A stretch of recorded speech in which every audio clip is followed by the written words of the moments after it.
저는 예순을 넘기고 지금 제2의 인생을 살고 있는 사람입니다. 인생이란 정말 한 치 앞도 볼 수 없는 것 같습니다. 언제 어떻게 새로운 일과 변화가 생길지 모르니까요. 저는 가난한 집에서 태어나 부모님을 일찍 여의고 하나밖에 없는 오빠의 생사까지 확인이 안 됐었어요. 어린 나이에 집을 떠나 공장에 취직을 해 일을 하며 근근히 살았죠. 그러다가 남편을 만나게 됐고 가정을 꾸리게 되었어요. 결혼 생활은 가난하지만 행복했습니다. 남편은 다정하고 가정적인 사람이었어요. 저희 부부는 아들 하나가 있었는데 아들도 착하고 성실했죠. 그러다 결혼할 사람이라며 며느리를 소개시켜 줬어요. 며느리는 인상도 서글서글하고 첫 만남에 저한테 어머님, 어머님 하면서 참 잘하더라고요. 그렇게 아들은 결혼을 하게 됐고 평탄하게 잘 지냈었어요. 고단하고 외로운 어린 시절을 보내 노년에는 이렇게 평온하게 나이 드는구나 행복했죠. 하지만 그런 평온도 오래가지 않았습니다. 남편이 급성 심근경색으로 사망한 거였죠.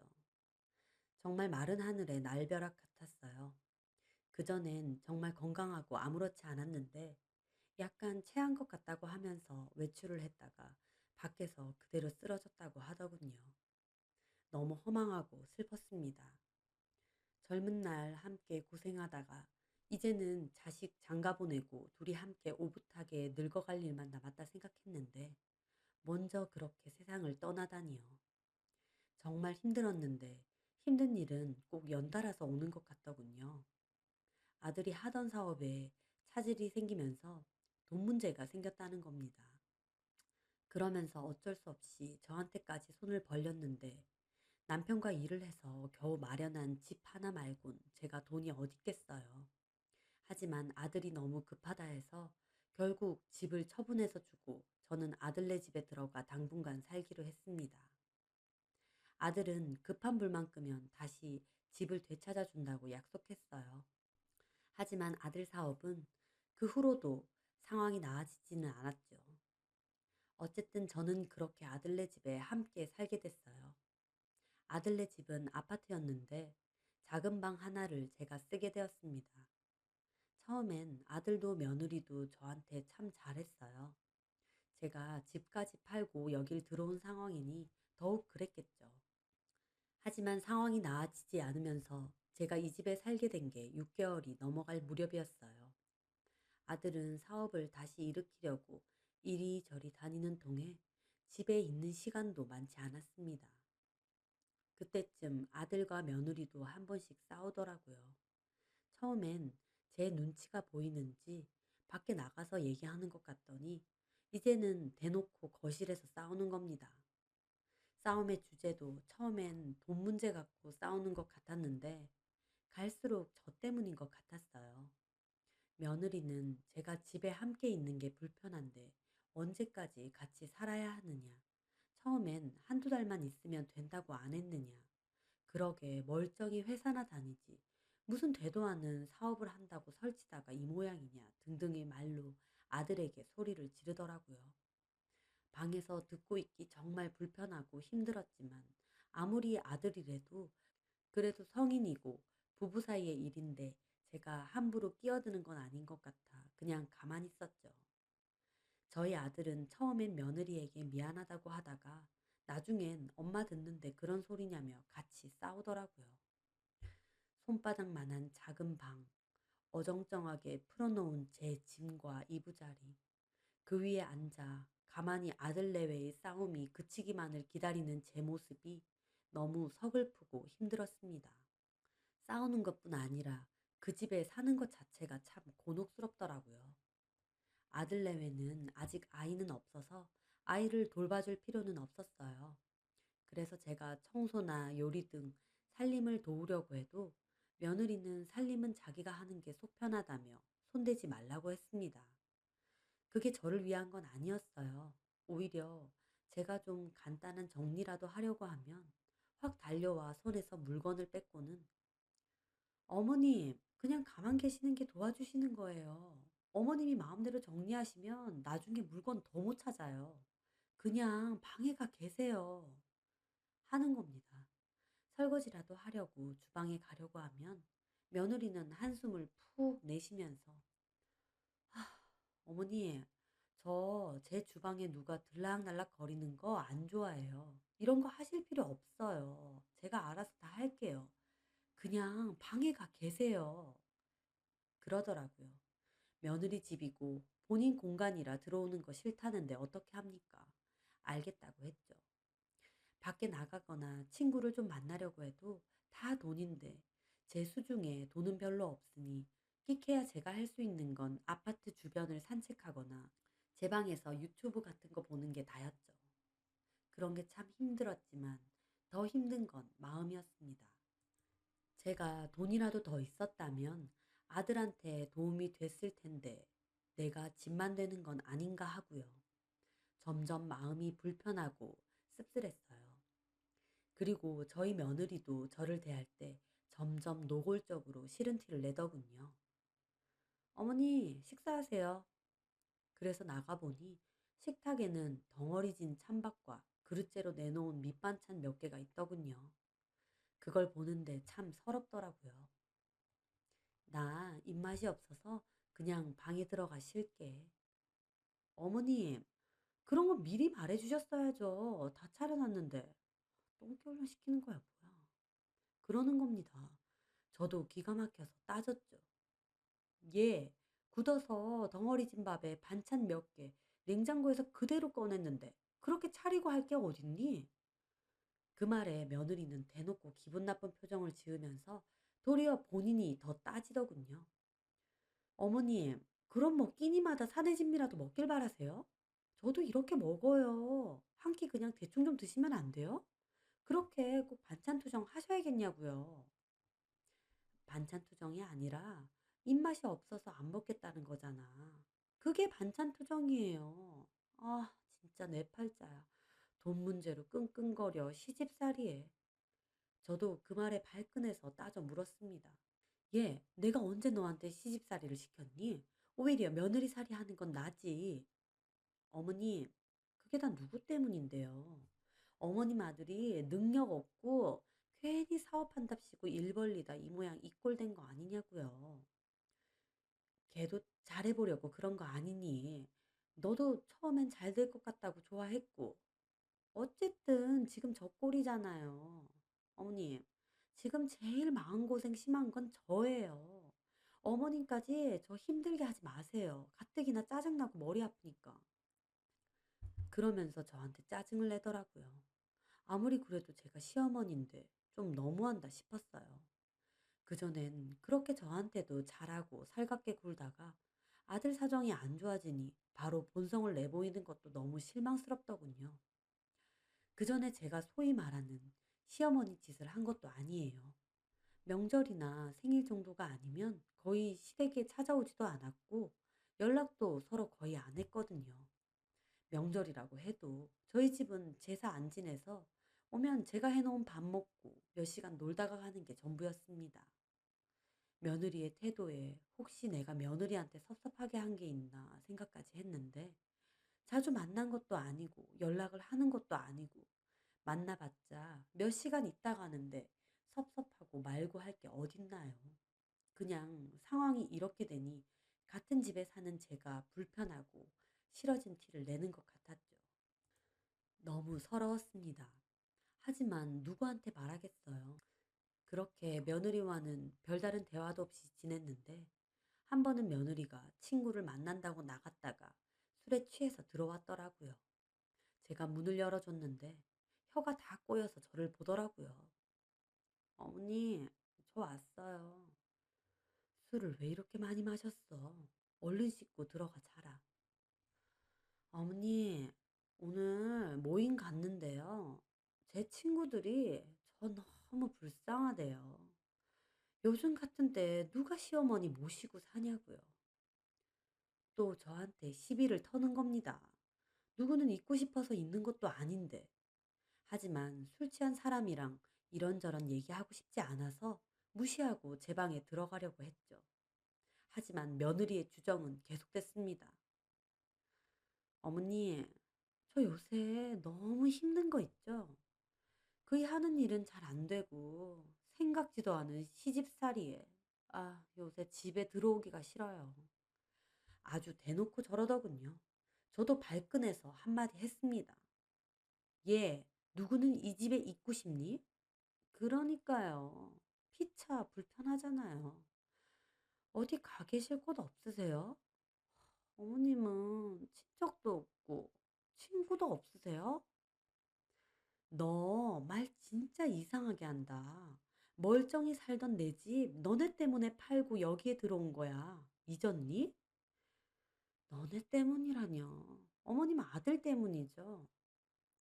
너는 잘 살 때는 우리고 상황이 안 좋아지니 다 남편 탓이야? 네. 막말로 이혼하면 남남이에요. 모르셨어요? 저는 기가 막혔습니다. 좋을 땐 가족이고 안 좋을 땐 남남인가요? 두 얼굴의 며느리가 무서울 정도더군요. 하지만 며느리는 거기서 끝내지 않았습니다. 어머님은 왜 돈이 없으세요? 뭐라고? 왜 돈이 없냐고요? 다른 집 시어머니는 돈 많아서 아들 내외 힘들 때 돈도 쫙쫙 잘 꺼내더만. 왜 나는 이런 쥐뿔도 없는 시댁 만나서 이러고 사냐고요? 너 말 다 했니? 아니요. 어머니, 어머님 아직 젊고 사지 욕심 멀쩡하시잖아요. 그러면 그렇게 아들한테 기대 살지 마시고 돈 좀 벌어 오세요. 저한테 대놓고 돈을 벌어오랍니다. 솔직히 이 집에 있기 눈치 보여서 일을 해볼까 생각도 했지만 제 나이에 할 수 있는 일이 뭐 얼마나 되겠어요. 그나마도 젊을 때 일하다가 허리 디스크가 터진 탓에 오래 서 있는 식당 일 같은 건 엄두도 못 냅니다. 그런 사정 다 알면서도 저러는 거예요. 너 진짜 너무한다. 그러는 너는 왜 돈 안 벌고 집에만 있어? 너네 남편은 저렇게 죽을 둥 살 둥 어떻게든 살아보려고 발버둥 치는데 너는 솔직히 일도 안 하고 맨날 친구나 만나러 가잖아. 술도 자주 먹으러 다니고. 내가 모를 줄 알아? 어머니, 아무것도 모르시면 가만히나 있으세요. 저도 지금 일 준비하고 있어요. 그참에 사람들 만나서 인맥 쌓는 거라고요. 어머님이 뭘 한다고 그렇게 말하세요? 그놈의 인맥 쌓아서 네가 무슨 일을 할 건데? 그건 제가 알아서 할 거고요. 최소한 어머님 아들보단 제가 나을걸요? 어머님 그때는 제 눈치 보여서 이 집에 있으실 수나 있겠어요? 너 진짜 막 나가는구나. 제 말에 며느리가 막 웃는 겁니다. 그러더니 진짜 막 나갔으면 어머님 벌써 쫓아냈죠. 저는 저 말에 정말 며느리 머리끄덩이라도 잡고 싶더군요. 아니면 당장 아들한테 전화해서 다 얘기하고 내 돈 내놓으라고 당장 나간다고 하고 싶었습니다. 하지만 아들만 더 곤란해질까봐 꾹꾹 참았죠. 그런데 며느리가 거기다가 뭐라는 줄 아세요? 어머니, 정 하실 일 없으면 나가서 폐지라도 주우세요. 뭐라도 하시란 말이에요. 돈도 없으시면서 이렇게 집에만 계시고 밥만 축 내시면 안 되는 거잖아요. 아들네 보기 부끄럽지 않으세요? 저는 그 말에 너무 기가 막혀 멍하게 서 있었습니다. 어떻게 저렇게까지 저한테 막말을 퍼부을까 싶었어요. 며느리는 지 하고 싶은 말 다 했는지 비틀거리며 방에 들어가더군요. 저게 진짜 취한 건 맞는지 싶을 정도였어요.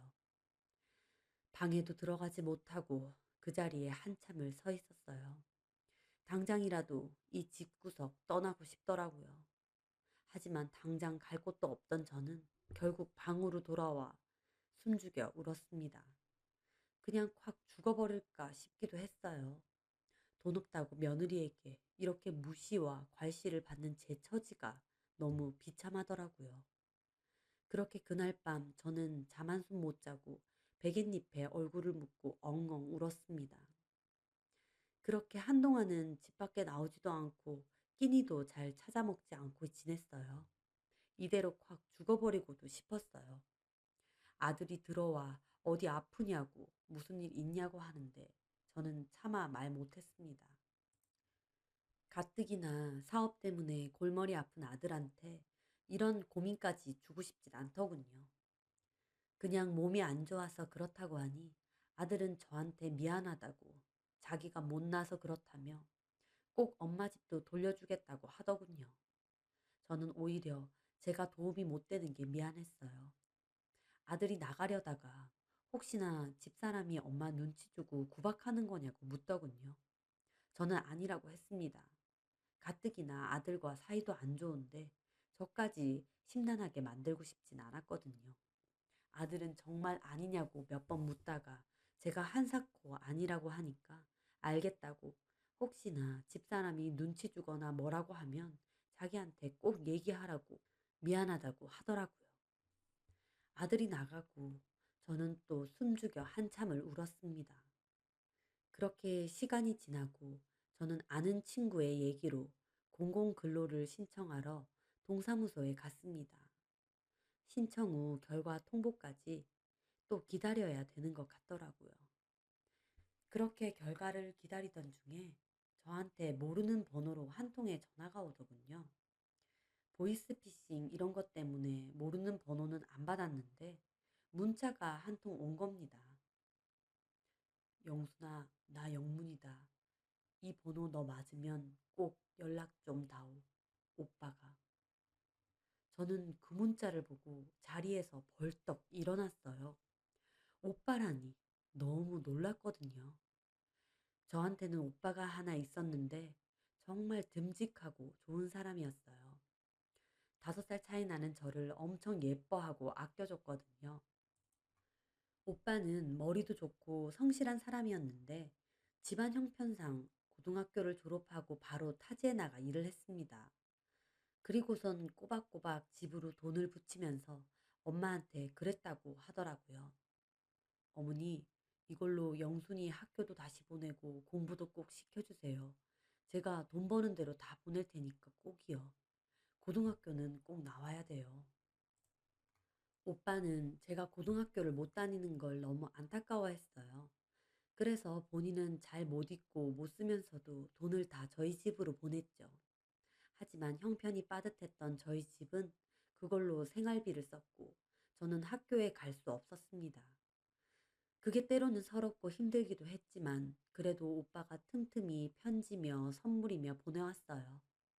자기가 열심히 일하고 있으니 나중에 가족 다 같이 살자고요. 그러던 차에 오빠는 외국에 간다고 하더군요. 외국 가서 돈을 많이 벌 수 있는 방법이 있다며 엄마 아빠는 말렸는데 오빠는 자기를 믿으라고 했어요. 저한테도 자기가 돈 많이 벌어서 돌아오겠다고 했고요. 하지만 그게 마지막이었습니다. 외국으로 간 오빠는 어찌된 일인지 1년간 아무 소식이 없었고 주변 사람들은 아마 오빠가 외국에서 봉변을 당한 것 같다고 했어요. 부모님도 하나밖에 없는 장남을 가슴 들끓게 찾아다녔지만 방법도 없고 할 수 있는 것도 없었죠. 저도 마찬가지였고요. 그렇게 부모님은 마음고생을 하시다 아빠가 돌아가시고 3개월도 안 돼서 엄마까지 돌아가셨어요. 저한테는 정말 힘든 일이었죠. 오빠는 생사 확인도 안 되고 부모님까지 줄초상이었으니까요. 저는 그 길로 고향을 떠나 근처의 작은 도시에 있는 공장에 취업을 한 거였어요. 그런데 그렇게 죽은 줄로만 알았던 오빠가 몇십 년 만에 갑자기 문자라니요. 저는 가슴이 막 뛰고 이게 뭔가 싶었습니다. 신종 사기인 건지. 그런데 아무리 사기래도 그 옛날에 사라진 오빠의 존재를 아는 사람은 많지 않았거든요. 저는 한참을 고민하다가 전화를 걸었습니다. 잠시 후 누군가 전화를 받더군요. 여보세요? 영순이? 저는 그 순간 숨이 멎을 듯 놀랐습니다. 세월이 많이 흘렀지만 그 목소린 분명 우리 오빠였어요. 오빠, 오빠 맞아요? 영문이 오빠 맞아요? 영순아, 영순이 맞구나. 오빠의 흐느끼는 소리가 들렸습니다. 저도 울음이 터져 한참을 울었어요. 둘 다 아무 말도 못하고 얼마나 울었는지. 그렇게 울다가 오빠가 그러더군요. 영순아, 지금 어디니? 너 어디 살아? 우리 만나서 얘기하자. 내가 너 찾으려고 얼마나 고생을 했는 줄 아니? 저는 제가 사는 곳을 알려줬습니다. 오빠는 한두 시간이면 올 수 있다고 하더군요. 저는 오빠의 사정이 어떤지, 무엇 때문에 나를 이렇게 찾았는지, 그런 것까진 생각할 겨를이 없었습니다. 설사 좋지 않은 이유라도 죽은 줄 알았던 하나밖에 없는 오빠를 만나고 싶었으니까요. 그렇게 아파트 정문에서 기다리고 있으니 저 멀리서 까만 세단이 하나 들어오더라고요. 그러더니 뒷자리 문이 열리고는 오빠가 급하게 튀어나오는 겁니다. 영순아! 저는 한눈에 오빠를 알아봤습니다. 이미 오랜 세월이 지나 머리는 하얗게 되고 얼굴엔 주름이 많아졌지만 분명 오빠였어요. 오빠도 저를 보더니 눈물이 그렁그렁 하더군요. 똑같네. 안 변했어. 오빠야말로 똑같아. 길거리에서 봤으면 한눈에 알아봤겠어. 오빠랑 저는 흐르는 눈물을 주체하지 못하고 정문에서 얼싸안고 울었어요. 그렇게 한참을 울다가 오빠가 일단 차에 타라며 요 근처에 가서 얘기를 하자고 하더군요. 그런데 운전석에 타고 있는 기사가 내려서 인사하며 문을 열어주는 겁니다. 저는 이 사람은 아들인가 싶은 생각에 얼굴을 보며 뒷자리에 탔어요. 아주 비싸고 고급스러운 외제차더라고요. 저는 오빠한테 물었죠. 혹시 아들이야? 아니야. 우리 김 기사. 내 아들은 미국에 있어. 그 말에 오빠를 보니 옷차림이 아주 멋졌습니다. 딱 봐도 비싸고 고급스러운 옷이었어요. 그에 반해 저는 추레한 옷차림이라 조금 부끄럽더군요. 여기 살아? 결혼은? 결혼했고 아들 하나인데 남편은 죽었어, 몇 년 전에. 아들도 결혼해서 같이 살고. 아들이랑 같이 사는구나. 밥은 먹었어? 뭐 먹고 싶은 거 없어? 저는 사실 요즘 들어 입맛도 없어 밥을 잘 못 먹었어요. 그래서 제가 우물쭈물하니 오빠가 먼저 얘기하더군요. 밥 안 먹었지? 김 기사 검색해서 이 근처에서 맛있는 밥집 알아봐. 예, 회장님. 저는 귀를 의심했어요. 회장님이라뇨. 저는 오빠를 쳐다봤죠. 회장님? 오빠가 무슨 회장님이야? 얘기가 길어. 밥집 가서 밥 좀 먹으면서 얘기하자. 너는 왜 이렇게 헬스케? 어디 몸이 안 좋아? 아니야. 그렇게 오빠와 저는 근처 한정식 집으로 가서 식사를 했어요. 오랜만에 아주 근사한 음식이었습니다. 오빠와 저는 가벼운 얘기를 하며 식사를 하고 제가 물어봤죠. 이제 얘기 좀 해봐. 어떻게 된 거야? 우리 다 오빠 죽은 줄 알았어. 그때 거의 죽다 살았지. 친한 형 소개로 미국에 무작정 건너갔는데 알고 보니 거의 사기였어. 돈도 찌뿌렸고 말도 제대로 안 되고 죽을 둥살둥했지. 그러다가 겨우 한인이 하는 식당에 취업해서 겨우 먹고 살았어. 그 가게 사장님이 내 생명의 은인이야. 그런데 거기서 몇 년 열심히 일하니까 사장님이 거기 점장을 시켜줬거든. 내가 점장이 되고 나서 가게도 잘 되고 그 후에 프랜차이즈식으로 가게도 더 늘렸어. 운때가 맞았는지 잘 됐지. 그러다 미국에서 큰 외식 사업하는 회사에서 우리 거 인수를 하겠다 하더라고. 사장님은 돈으로 받고 나는 그 회사에 취직하는 조건으로 들어갔지. 거기서 일하다가 그런 노하우 배워서 나중에는 내 외식 사업을 시작한 거야. 그 사업이 생각보다 잘 돼서 회장 소리도 듣고 살게 됐네. 저는 오빠의 얘기가 놀라웠습니다. 타지에서 봉변당해 죽은 줄만 알았던 오빠가 그러한 우여곡절 끝에 이렇게 번듯하게 성공하다니요. 외국 가서 돈 많이 벌어오겠다던 오빠의 약속을 지킨 거였습니다. 참 잘 됐다. 오빠가 죽은 줄 알았는데 이렇게 잘 돼서 너무 좋아. 제 말에 오빠는 눈시울을 붉히더군요. 영순이 너한테는 정말 미안하다. 나도 초반 1, 2년까진 도저히 연락할 상황 아니었어. 돈이 없으니 노숙까지 하고 목숨만 근근히 붙어 있는 상황이었거든. 상황이 나아지고 겨우 한국에 가봤는데 엄마 아빠는 진즉에 돌아가시고 너마저도 집을 떠났더라고. 그때부터 틈틈이 너를 찾았어. 한국에 사람 시켜서 찾기도 했는데 매번 찾으려고 하면 허탕을 치는 거야. 저는 눈물을 흘적이며 말했습니다. 그랬구나. 오빠가 나 찾으려고 했구나. 내가 이사를 여기저기 많이 다녔거든. 그래서 찾기가 힘들었나 봐.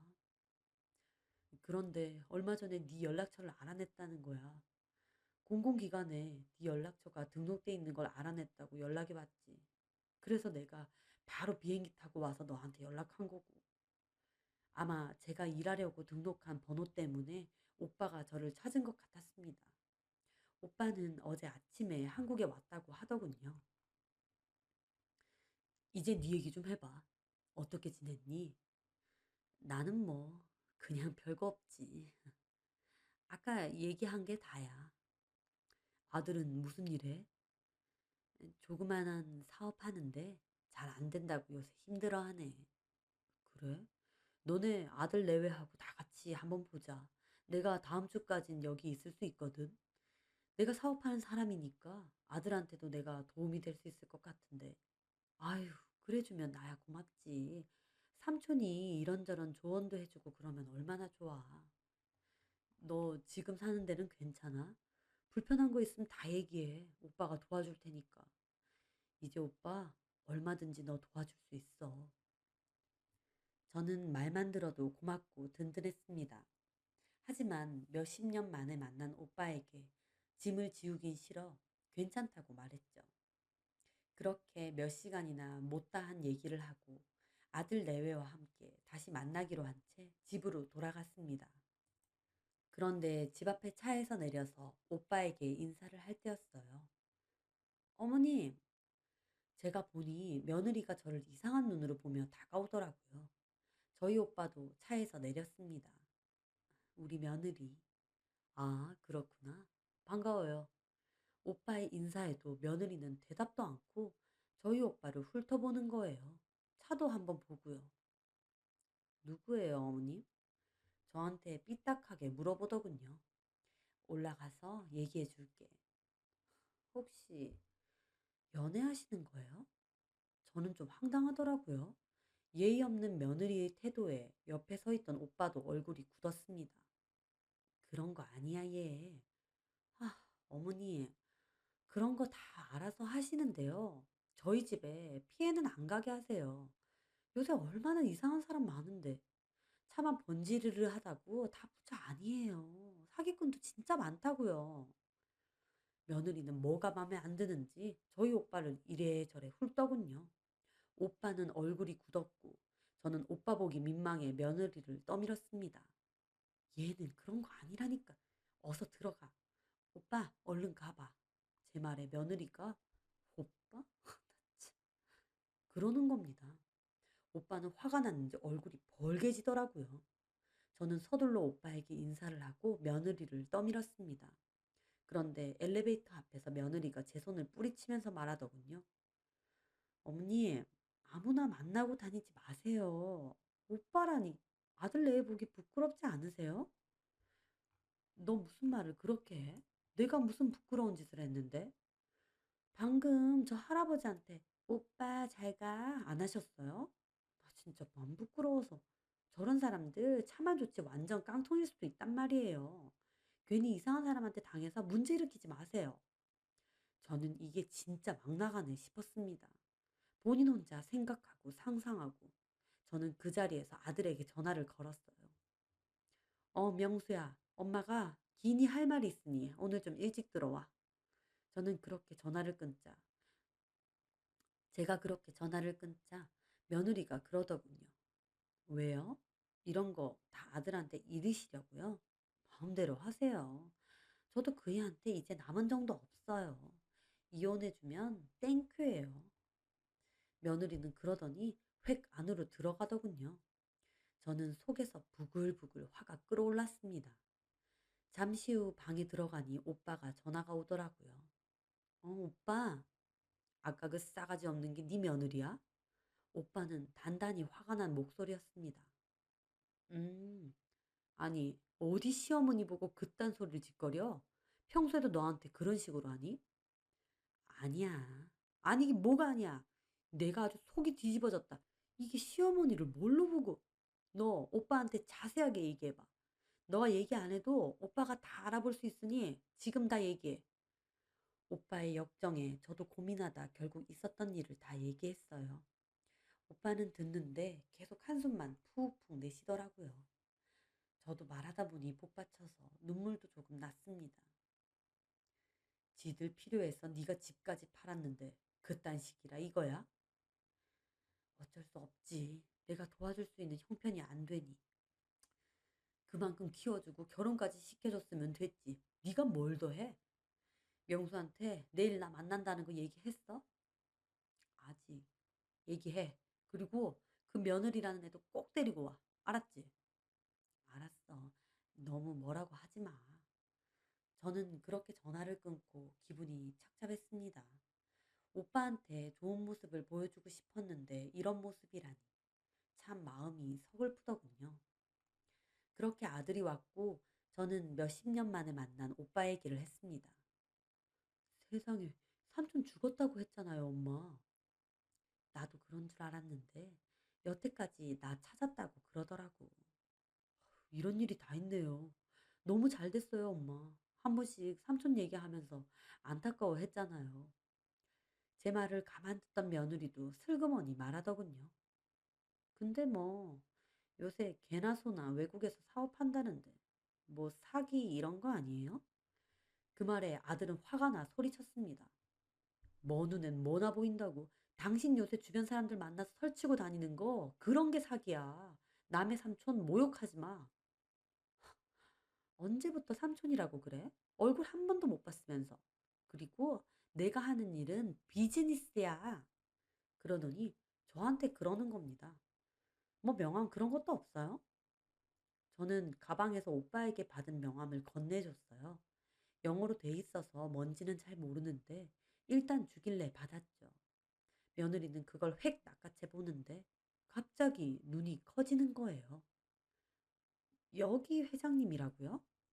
그래, 정말이에요? 아까 그분이 여기 회장님이요? 저는 의아해서 물었습니다. 아들도 보더니 놀라더군요. 미국에서 나름 알아주는 외식 사업이라고 했습니다. 한국 쪽에도 진출한다는 소문이 퍼진 곳이라고요. 맙소사, 여기 회장이 한국인이라는 말은 들었는데 그게 삼촌이었어요? 아들 말로는 유명한 회사인 것 같았습니다. 저희 오빠가 참 크게 성공을 했구나 싶어 마음이 뿌듯하고 좋더라고요. 그런데 그 후로 며느리의 태도가 180도 바뀌었습니다. 다음날 일어나 보니 식탁이 부서져라 음식을 차려놓은 거예요. 어머님, 식사하세요. 어머님 좋아하시는 거 이것저것 해봤는데. 저는 어이가 없더라고요. 남은 밥에 반찬 던져줄 땐 언제고. 얘, 아침에 이걸 어떻게 먹니? 드시고 싶으신 것만 드시면 되죠. 점심엔 뭐 해드릴까요? 됐어. 저녁에 약속 있는데 가볍게 있는 걸로 먹으면 되지. 그럴까요? 어머님, 저하고 머리하러 가실래요? 옷도 한 벌 해드릴까요? 마땅한 거 없으시죠? 갑자기 입안에 혀처럼 구는 겁니다. 솔직히 그게 너무 뻔해서 어이가 없었죠. 어제 오빠 이야기를 꺼내고 오히려 이렇게 행동이 바뀐 게 더 얄밉게 느껴지더라고요. 어쨌든 그렇게 저녁이 됐고 저와 아들 내외는 오빠를 만나러 약속된 레스토랑으로 갔습니다. 먼저 도착해서 기다리고 있는데 며느리는 잘 보여야겠다느니 호들갑을 떨더군요. 그렇게 잠시 후 저희 오빠가 왔고 아들하고도 악수를 나누었습니다. 네가 영순이 아들 명수구나. 처음 뵙겠습니다, 삼촌. 그래, 너네 엄마랑 많이 닮았다. 안녕하세요. 이 사람 처예요. 어제 뵀었죠? 어제는 몰라 뵈서 죄송해요. 며느리도 웃으면서 인사를 하더라고요. 오빠는 대강 고개만 끄덕이고 굳은 얼굴이었어요. 어제 저한테 얘기를 다 들었으니 며느리가 곱게 보일 리가 없겠죠. 그렇게 식사를 하면서 오빠가 묻더군요. 엄마한테 대강 얘긴 들었는데 사업을 한다고? 예, 근데 요즘 조금 안 좋습니다. 그래, 안 그래도 어제 엄마한테 얘기 듣고 집에 와서 사람 시켜서 회사를 좀 알아봤는데 좀 많이 힘든 상황이더구만. 예, 그렇게 됐습니다. 좀 갑작스러울 수도 있는데 우리 회사에서 이번에 한국에도 진출하려고 준비 중이거든. 명수 너 괜찮으면 지금 사업은 정리하고 내 쪽으로 와서 일하는 게 어떻냐? 오빠의 제안에 아들도 얼굴이 밝아졌습니다. 예? 정말이에요, 삼촌? 그래, 너 지금 하는 건 내가 봐도 앞으로 크게 나아질 것 같진 않으니까 정리하는 거 도와주마. 그리고 우리 쪽 와서 일해. 감사합니다. 감사합니다. 아들은 몹시 기뻐했어요. 저도 너무 기쁘더라고요. 그리고 오빠는 저한테도 말했죠. 그리고 영순아, 내가 한국 오는 동안 지내는 집이 있거든. 너는 거기서 지내라. 안에 살림도 다 돼 있고 일하는 사람도 있으니 몸만 오면 돼. 오빠의 말에 저도 깜짝 놀랐습니다. 어? 아니야. 무슨 그렇게 패를 끼쳐. 형제간에 패는 무슨 패냐. 어차피 비어있는 집 네가 가서 사는 건데. 나도 한 번씩 한국 오니까 그때 만나서 밥도 먹고 시간도 같이 보내면 되지. 아휴, 그래도 오빠가 너 고생 안 시킨다고 해놓고 약속도 못 지키고 이 나이 때까지 마음고생 시킨 거 생각하니 내가 눈물이 다 난다. 오빠는 그렇게 말하며 며느리를 슬쩍 쳐다보더라고요. 며느리는 아무것도 모른 채 자기한테는 무슨 콩고물이 떨어질까 기대하는 눈치였어요. 오빠는 다시 저희 아들을 부르더군요. 명수야, 내 비록 몇십 년 만에 나타난 삼촌이지만 그래도 너보다 윗사람이니 충고 하나 해도 되겠니? 예, 삼촌. 일적인 거든 뭐든 저한테 하시고 싶은 말 있으면 하세요. 무슨 일을 하든 간에 제일 중요한 건 결국 가족이다. 가족보다 중요하고 소중한 건 없어. 결국 나가서 힘들게 돈 버는 것도 내 가족 잘 먹이고 마음고생 안 시키려고 그런 거 아니냐. 맞습니다, 삼촌.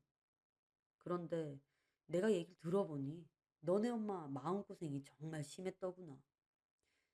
엄마가 저 때문에 걱정 많이 하셨죠. 사업이라는 게 하다 보면 안 될 수도 있어. 하지만 내가 말하는 건 그게 아니야. 조카 며느리, 내가 무슨 말 하는지 알죠? 오빠의 물음에 며느리도 눈이 동그래져서 쳐다보더군요. 네? 오빠는 굳은 얼굴로 말을 이어갔습니다. 시어머니가 살던 집까지 팔아서 보탬이 되려고 왔으면 잘 모시지는 못할 망정. 그렇게 구박하고 있는 말 없는 말 다 해도 되겠어요? 오빠의 말에 며느리도 당황하더라고요. 예? 무슨 말씀이세요? 제가 언제? 다 알고 얘기하는 거예요. 어제 우리 잠깐 만났을 때 뭐라고 했어요? 아무 남자나 만나고 다니지 마라. 집에 피해 안 가게 해라. 그게 시어머니한테 할 말이고 태도예요? 하나를 보면 열을 한다고 그 짧은 순간마저도 시어머니 무시하고 쏘아보고 내가 참다 못해 물어보니 아주 가관이더구만. 돈 없으면 나가서 폐지라도 주우라고 하랬다며? 그 말에 저희 아들도 표정이 굳더군요. 며느리는 발끈해서 따졌습니다. 무슨 말씀하시는 거예요? 잘 아시지도 못하면서 왜 어머니 말씀만 듣고 제가 언제 그랬어요, 어머니? 그러면서 저한테 따지는 거예요. 하지만 저도 더 이상은 참고 싶지 않았습니다. 우리 오빠가 틀린 말 한 거 하나라도 있니? 너 나 돈 없다고 무시하고 네가 하는 일 잘 되면 나 쫓아내고 싶다며. 당신 우리 엄마한테 그런 말까지 했어? 쫓아낸다는 게 아니라 참. 오빠는 며느리를 노려보면서 아들에게 말하더군요. 이건 명수 네 책임도 있다. 네 사업 때문에 멀쩡한 엄마 집까지 팔게 만들어 놓고 네가 바쁘다는 핑계로 엄마는 나몰라라 하니 네 집사람이 너네 엄마를 뒤에서 구박하고 모진 말로 상처 준 거 아니냐. 아들도 할 말이 없는지 고개를 숙이더라고요. 입이 열 개라도 할 말 없습니다. 엄마가 힘드신 건 아닐까 생각은 했지만 어떻게든 제가 잘 돼서 엄마 집 돌려드려야 된다는 생각밖에 없었어요. 그래, 너는 그렇게 생각할 수도 있어. 하지만 모시고 있을 때 더 신경 써드리는 것도 중요하지 않겠니? 맞습니다. 내가 가족은 정말 중요하고 소중하다고 했지만 달면 삼키고 쓰면 뱉는 거 그거 가족 아니다. 네가 진심으로 위하고 아껴야 될 사람과 번지르르한 겉모습만 보는 사람은 분명히 구별해야 될 거다. 네가 초라해지거나 힘들어졌을 때 헌신짝처럼 버릴 수 있는 사람은 가족이 아니야. 힘들 때 오히려 힘이 되고 위로가 되는 사람이 가족이지. 내가 무슨 말 하는지 잘 생각해 봐라. 예, 삼촌. 며느리는 그 말에 씩씩거리더군요. 말씀이 너무 지나치시네요. 몇십 년 만에 갑자기 나타나서 돈 좀 있다고 너무 유세신 거 아니에요? 저희 집 사정 뭘 하신다고요? 저도 그 말에 말했습니다. 너가 나보고 왜 돈 없냐고 그렇게 구박했잖아. 네 말대로면 돈 있는 우리 오빠는 너한테 그런 소리 좀 해도 되는 거 아니겠니? 며느리는 저와 오빠 그리고 저희 아들을 노려보더니 지 먼저 가방을 챙겨 밖으로 확 나가더라고요. 그렇게 며느리한테 할 말 다 하니 저도 속이 다 시원하더라고요. 그 후에 저는 오빠 말대로 집을 옮겼습니다. 오빠는 조만간 다시 들어온다고 하며 다시 미국으로 떠났어요. 다음에 올 때 가족들 다 같이 올 테니 함께 보자면서요. 저희 아들은 오빠의 도움으로 사업을 정리하고 오빠의 일을 돕고 있습니다. 며느리하고 아들은 그 후 계속 냉전 상태로 지냈는데 며느리가 하고 다니며 설쳐댄 일이 결국 사기 비슷한 일 맞더라고요. 며느리는 결국 있는 돈마저 날리고 아들하고도 사이가 더 멀어져 이혼 얘기가 오가고 있습니다. 저는 오빠의 도움으로 큰 집에 살면서 운동도 배우러 다니고 친구들도 보러 다니고 있어요. 몇십 년 만에 나타난 저희 오빠 덕에 요즘은 팔자에도 없는 호강을 누리고 사네요. 돈 없다고 며느리에게 받은 핍박과 서름이 지금도 한 번씩 생각나지만 또 그 덕분에 이렇게 오빠도 찾게 되고 편안한 생활을 할 수 있게 되어 기쁩니다. 제 사연 들으시는 분들도 평온하고 행복한 일만 가득하길 바라겠습니다.